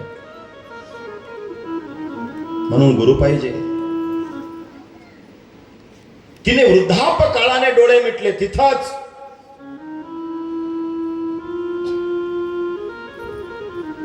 आणि शिवरात्रीचा दिवस काही खायला मिळेल का. कोणीतरी तिच्या हातावर बेल ठेवलं, तिने वास घेतला, म्हणले काही खायचं नाही, फेकलं. ते फेकल्याबरोबर शिवपिंडीवर पडलं. शिवपिंडीवर कसंही तुमच्या हातात बेल जाऊ द्या, बेल मुक्ती प्रदान करेल. महादेव भोळा आहे. आणि तिचा मृत्यू आला, तिला रुद्रगणांनी शिवलोकी नेलं. तिने पार्वती मातेच्या जवळीक साधून पार्वती मातेला मैत्रीण केलं. माता पार्वती तिच्याशी आनंदाने प्रेमाने वागू लागल्या, पार्वती देवी. आणि ही सारखी नाराज. पार्वती चंचुला, अगं कैलासावर आल्यानंतर इथं फक्त आनंदी होतो जीव, आणि तू नाराज. रडली ती. सखी, हे माते, हे पार्वती, मला दुःख आहे. कुठलं. माझा पती गेला, मग आता त्याला त्या पापामुळं कुठली गती प्राप्त झाली माहित नाही. एवढंच ना. थांब, डोळे बंद कर. डोळे बंद केले आणि चंचुलाने पाहिलं आपला पती विहिरीत पडून मेल्यामुळं, पाण्यात पडून जो मरतो त्याला गती नाही मिळत. स्त्रीच्या हातून जो मरतो त्याला गती नाही. ऍक्सिडेंट, अपघाताने, आत्महत्येने जातो त्याला गती नाही. साप चावून मरतो त्याला गती नाही. पिशाच योनीमध्ये पडला. माते, अंगावर काटा आला ग माझ्या पतीची गती पाहून. आई, काय माझ्या पतीला मी कसं मुक्त करू.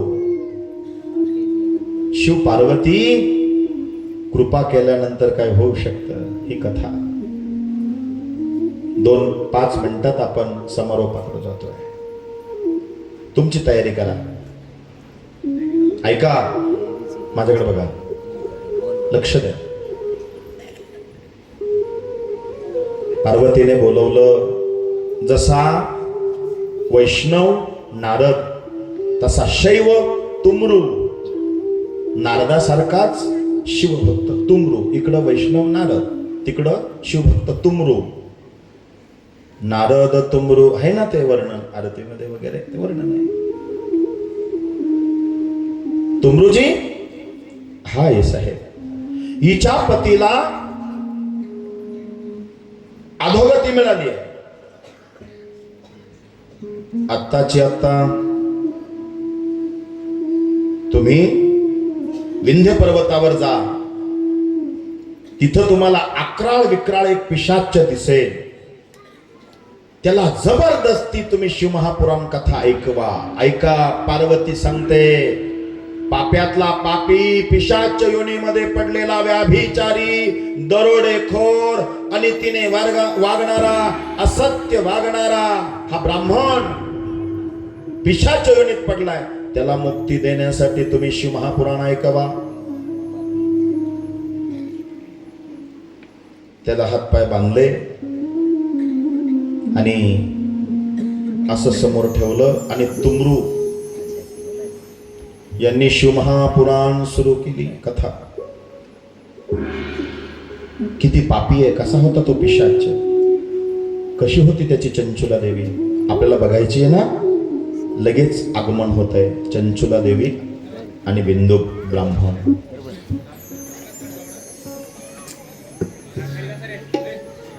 व्याधिग्रस्त आणि पापाने क्षीण झालेला,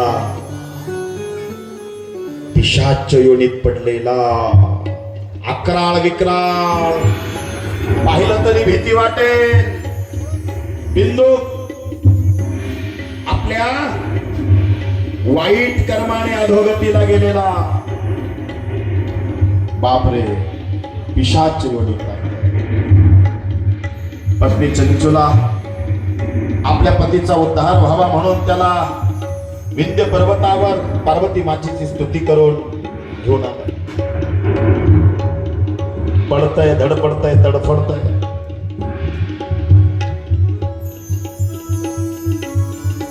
आणि या ठिकाणी शिवमहापुराण कथा या पिशाच्याला सांगण्यासाठी तुमरुजींचं आगमन होत आहे. नारदाचाच, नारद वैष्णव आणि तुमरुजी हे शिवमहापुराण कथा आनंदाने करणारे आणि यावत जळ जीवाला पापातून मुक्त करणारे तुमरुजी शिवमहापुराण कथा सांगण्यासाठी येत आहेत.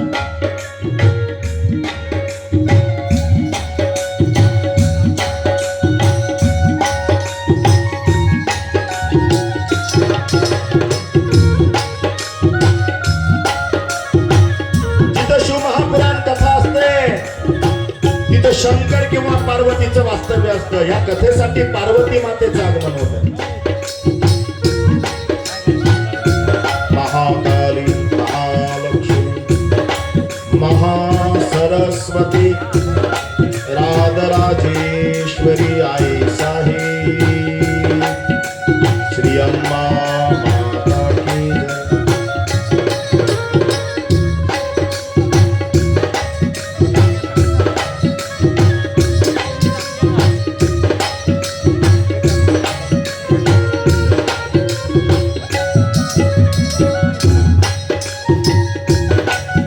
शिवमहापुराण कथा सुरू असते तिथं शंकर पार्वती येऊन उपस्थित राहतात. आणि ऐका, पाप्यातला पापी सुद्धा शिवमहापुराण कथा श्रवण केल्याने उद्धारतो.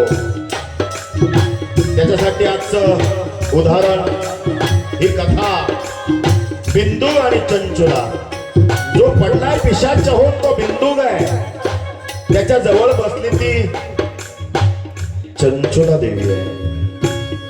आणि त्या पिशाच योनीतून बाहेर काढण्यासाठी, त्याला मुक्ती देण्यासाठी शिवमहापुराण कथा सांगणारे तुमरुजी आहे.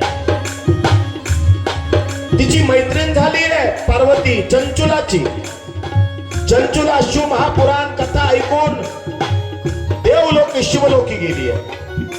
आणि पार्वती सोबत लावलेला हा शिवमहापुराणाप्रती असलेला संबंध हा कामाला आहे. हे बघा, पुण्य आणि भक्ती कामा येते. चंचुलाने विनंती केली, हे पार्वती माते, माझ्या नवऱ्याला मुक्ती दे. हातपाय बांधून त्या पिशाच्याला तुमरुजीने समोर टाकलं. शिवमहापुराण कथा सुरू झाली. आणि शिवमहापुराण कथा 7व्या दिवसापर्यंत आली. आणि काय सांगू तुम्हाला, शंकराची आणि पार्वतीची कृपा झाली. पार्वती मातेने दिव्य दृष्टी त्याच्यावर टाकली, त्रिशूळ फिरवला आणि तो पिशाच योनीतून मुक्त झाला आणि उठून बसला. नमः पार्वती पतये हर हर महादेव. हे बघा, आधी पिशाच होतं, आता किती सुंदर रूप प्राप्त झालं. जोरदार टाळ्या, सुंदर पात्र. माता पार्वती पिशाच असलेलं बिंदू ब्राह्मण, चंचुला देवी आणि तुमरोजी यांच्यासाठी पुन्हा एकदा जोरदार टाळ्या. आणि रोज 4 दिवस झाकी साकारणारे आमचे रमेशजी बागुल, आमचे दिगंबर करंजकर आणि शरदजी कदम यांच्यासाठी जोरदार टाळ्या. उद्या सुद्धा आपल्याला सुंदरशी झाकी या ठिकाणी बघता येणार आहे. याची देही याची डोळा. आजच्या कथेत नाही एवढंच घ्यायचंय, किती जरी पाप जीवाकडून घडलेलं असेल, पश्चाताप झाला, बास देवा आता चुकलं आमचं, इथून पुढे आम्ही चुकणार नाही, अशी पश्चातापाची भावना जर अंतकरणात आली तर शिवमहापुराण कथेने, या श्रवण भक्तीने निश्चितच आपल्याला आनंद प्राप्त होतो. चला जय जयकार. नमः पार्वती पतये हर हर हर महादेव. उमा महेश्वर भगवान की जय. हे महादेव, हे भोलेनाथ, 3 कणकीचे दिवे तयार करायचे. ही कथा झाल्यावर रोज सांगणार आहे मी. तुम्हाला वाटलं तर तुम्ही टिपणं घेऊन या, मोबाईलमध्ये रेकॉर्ड करा. 3 कणकीचे दिवे, 2 दिव्यांमध्ये आडवी वात लावायची, तूप घालायचं, आणि 1 दिव्यामध्ये फुलवात लावायची. गावठी तूप टाकून त्या 3ही दिव्यांमध्ये 1-1 कमळगट्ट्याचं मणी टाकायचं. आणि जोपर्यंत ते तूप आहे, दिवा जळतोय, विजेपर्यंत, नंतर नाही, एकदा टाकलं कमळगट्ट्याचं मणी, तूप, 2 आडव्या वाती, 1 पित्रांसाठी, 1 कुलस्वामिनीसाठी, आणि गोल फुलवात देवलोकाच्या म्हणजे आपल्या कुटुंबाच्या उत्कर्षासाठी. पित्रांसाठी आडवी, कुलस्वामिनीसाठी आडवी वात लावायची. कधी इथून पुढे लक्ष ठेवा. आणि फुलवात हे आपल्या कुटुंबाच्या मुलांच्या उत्कर्षासाठी, देवांसाठी लावायची. पण 3ही कणकीच्या पिठाच्या दिव्यामध्ये तूप टाकलं की त्याच्यात 1-1 कमळगट्ट्याचा मणी. कमळगट्ट्याचा मणी पूजा साहित्याच्या भांडार दुकानात मिळतो, असा काळ्या रंगाचा असतो कमळगट्टा. 3 मणी टाकायचे. तूप संपल्यानंतर ते 3ही मणी, जर तुमचं दुकान असेल, दुकानाच्या गल्ल्यात 1 मणी ठेवा. शेती असेल, शेतीच्या बांधावरती झाड असेल तर त्या झाडाला लाल कपड्यात बांधून तो कमळगट्ट्याचा 1 मणी तिथं टांगून द्या, आणि 1 मणी तुमच्या तिजोरीत ठेवा. सर्व प्रकारचा कर्ज बाजारीपणा जाईल, शेती व्यवस्थित होईल, तुमचं दुकान व्यवसाय तो व्यवस्थित चालेल, आणि घरामध्ये धनधान्याची समृद्धी होईल. पण हे तूप जळत असताना, दिवा चालू असताना 1 मंत्र जप करायचा. श्री शिवाय नमस्तुभ्यं, श्री शिवाय नमस्तुभ्यं. घरात अशांती असेल, आत्महत्येचे विचार येत असतील, घरातले कर्ते पुरुष सुन्न होतात, कामात मन लागत नाही, त्यांनी तांब्याभर पाण्यात 1 पांढऱ्या रंगाचं फूल टाकायचं. ते पाणी भगवान शिवाच्या मंदिरात हे 2 बोटं आडवे लावून पाणी थोडं नंदीवर, थोडं पिंडीवर टाकायचं. अर्धा तांब्या पाणी शिल्लक ठेवायचं फुलासहित. 2 मिनिटं जप करायचा. ते पाणी उरलेलं घरी घेऊन यायचं, आणि त्याच फुलाने ते पाणी सगळ्या घरात शिंपडून द्यायचं. 3 सोमवार करा. मुलं ऐकत नाही, हट्टीपणा करतात, घर सोडून जायची धमकी देतात, माणसं घर सोडून जायची धमकी देतात, आत्महत्येचे विचार येतात, पोरं परीक्षेच्या वेळेला आजारी पडतात, घरामध्ये अशांती आहे, पती पत्नीचे भांडणं होतात, घरात कटकटी आहे, डिप्रेशन आहे, टेन्शन आहे, हे सगळे प्रश्न मार्गी लागतील. ज्यांना डिप्रेशन आहे, टेन्शन आहे, कायम मुलं तुम्हाला त्रास देत आहेत, मार्क्स कमी पडले म्हणून सुन्न होतात, काही कळत नाही काय करावं, महाराज आमच्याकडे मुलांचे फार प्रश्न येतात, किंवा कर्जबाजारी पण आहे. काजळाची डबी घ्यायची, तिचं बूच उघडायचं, आणि ज्याला हा प्रश्न आहे, जो त्रास देतोय किंवा ऐकत नाहीये, पती व्यसन करतोय, चिडचिड आहे, तापट स्वभाव आहे, रागीट आहे, परीक्षेमध्ये अपयश आहे, ग्रहाची काय बाधा दोष आहे, ती काजळाची डबी 7 वेळा श्री शिवाय नमस्तुभ्यं म्हणून उतरवायची डोक्यापासून पायापर्यंत, न बोलता ती डबी घेऊन जायची आणि पिंपळाच्या झाडाखाली थोडासा खड्डा खोदून ती डबी गाडून टाकायची, न बोलता घरी यायचं. काम झालं तुमचं. अजून भरपूर आहे पण आता नाही, उद्या. मला आठवण द्या, मी रोज कथाच्या समारोपाकडे जाताना हे तोडगे उपाय निश्चित सांगणार आहे, जे शास्त्रोक्त आहे, विज्ञान अध्यात्माची सांगड आहे आणि निश्चितच आपले प्रश्न मार्गी लागणारे आहे. मला वाटतं सांगावं, तुम्हालाही वाटतं महाराजांनी अजून सांगावं म्हणजे आम्ही ऐकावं, परंतु आता वेळेचं बंधन आहे. 11 वाजत आले.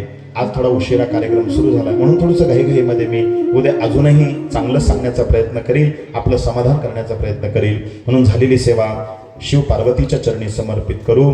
या ठिकाणी शिव जन्म उत्सव समितीच्या वतीने दरवर्षीप्रमाणे याही वर्षी शिव महापुराण कथेचं आयोजन हे माझ्या वाट्यालाही सेवा आलेली आहे. म्हणून सर्व कार्यकारिणी, आमचे तरुण मित्रमंडळ ह्या समितीच्या वतीने आपण आलात आणि या ठिकाणी आपण आनंद घेतला, तर मी सगळ्यांना धन्यवाद देतो. एकदा या समितीच्यासाठी जोरदार आपण टाळ्या वाजवू. आपण फार सुंदर कार्यक्रमाचं नियोजन भव्य दिव्य केलं, फार सुंदर नियोजन आहे. साऊंड सिस्टम आपण छान सांगितलंय. उद्या 8 वाजेला कथा सुरू होईल अशी समितीच्या वतीने विनंती आहे. आपण बरोबर 7:45 वाजता इथं उपस्थित राहिला तर आम्हाला वेळेवर सुरू करता येईल. 8 वाजेला आरतीच्या ज्या जोड्या आहेत यजमान त्यांनी कृपा करून पुढे येण्याचं आपण करावं, विनंती आहे. आरतीचे जे मानकरी आहेत, जोड्या आहेत, त्यांनी कृपा करून पुढे यावं.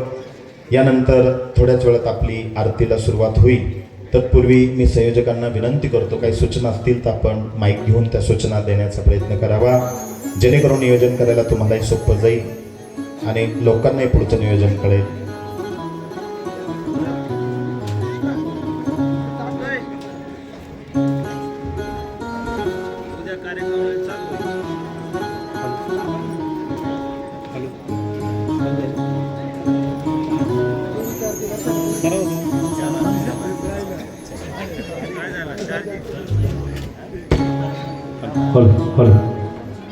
उद्या आपला कार्यक्रम ठीक 8 वाजता सुरू होईल. हे सर्व भाविक भक्तांनी याचं नियोजन करावे. उद्या ठीक 8 वाजताच कार्यक्रम चालू होणार आहे. आज पहिला दिवस असल्यामुळे थोडा कार्यक्रम उशिरा चालू झाला, पण उद्या ठीक 8 वाजता सर्वांनी शिव महापुराणचा लाभ घ्यायचा आहे. धन्यवाद.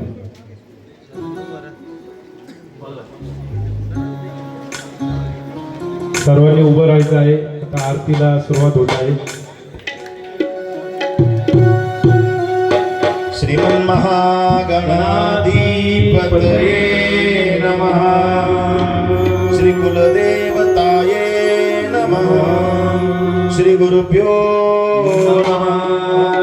उमा महेश्वर देवताभ्यो नमः.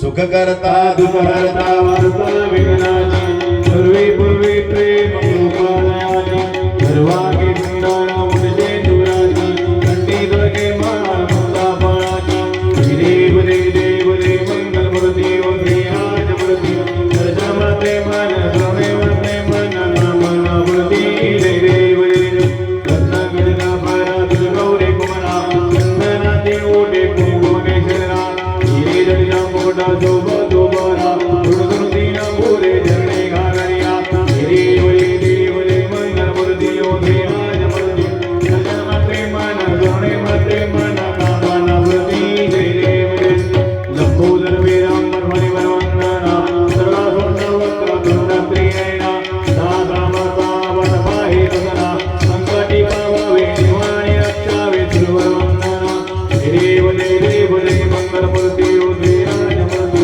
दर्शनते मन सोने मन कामना मूर्ती देव रे नवदव देविका ब्रह्मण्य माळा विजय गंडे काळा त्रिनेत्री ज्वाळा लावण्य सुंदरा मस्तकी माळा त्रिकोणीया जन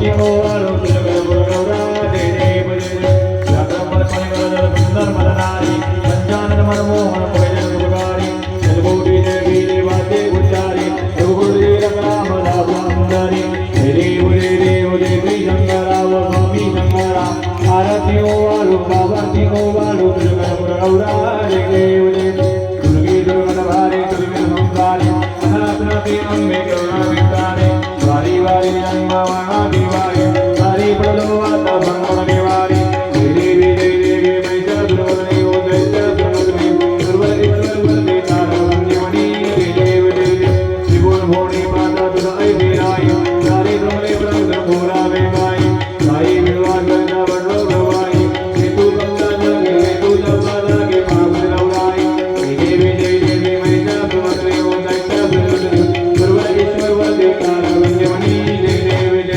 प्रसन्नोदरे प्रसन्न होदे निनादा निजा बदल होदे दुर्गा बदल होदे गौरे हो बाजा अम्बे दुर्वा तो वंदु विनाशा नरजले साला भगवंत देजा जय देवी मैत्र दुर्वदने ओ दैत्य दुर्वदने दुर्वदेश्वर वदे तारवन्यमणि जय देव कापूर लावा कापूर लावा कापूर लावा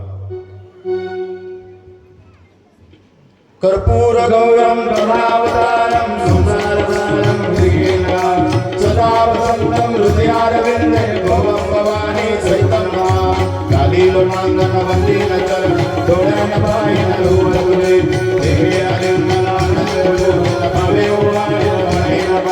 त्वमेव माता पिता त्वमेव त्वमेव पंचभूता त्वमेव त्वमेव विद्या त्वमेव त्वमेव सर्वं देवदेव कायेन वाचा मनसेन्द्रियं बुद्ध्यात्मना करोमि यज्ञं सकलमनस्मै नारायणाय समर्पयामि अजुताकेशवं रामनारायणं कृष्णदामोदरं वसुदेवं श्रीधरं माधवं गोपिकावल्लभं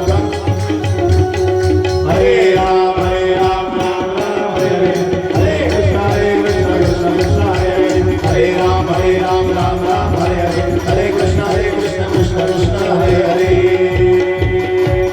सदा सर्वदा योग तुझा गणावा तुझे कारणी देह माझा पडावा उपेक्षू नको गुणवंता अनंता रघुनायका मागणे हेची आता जय जय रघुवीर समर्थ अलंकापुरी पुण्यभूमी पवित्र तेथे नांदतो ज्ञान राजा सुपात्र तया आठविता महापुण्य राशी नमस्कार माझा सद्गुरु ज्ञानेश्वर शांताकारं भुजगशयनं पद्मनाभं सुरेशं विश्वाधारं गगनसदृशं मेघवर्णं शुभांगं लक्ष्मीकान्तं कमलनयनं योगिवेदान्तगम्यं वन्दे विष्णु भवभयहरं सर्वलोकैकनाथं नमः पार्वती पतये हर हर महादेव उमा महेश्वर भगवान की जय छत्रपति शिवाजी महाराज की जय धर्मवीर संभाजी महाराज की जय आर्य सनातन हिंदू धर्म की जय भारत माता की जय हर हर विठ्ठल विठ्ठल विठ्ठल विठ्ठल विठ्ठल विठ्ठल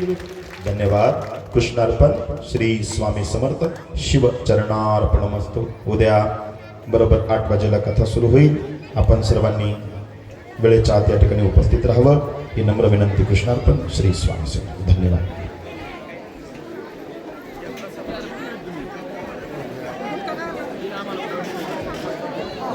पहिले तोच लावला होता माहीत आहे ना त्यांच्या पुढे ते ग्रंथ असल्या कारणाने माहीत त्यांच्या जवळ जाईना मग स्टँडवरचा लावला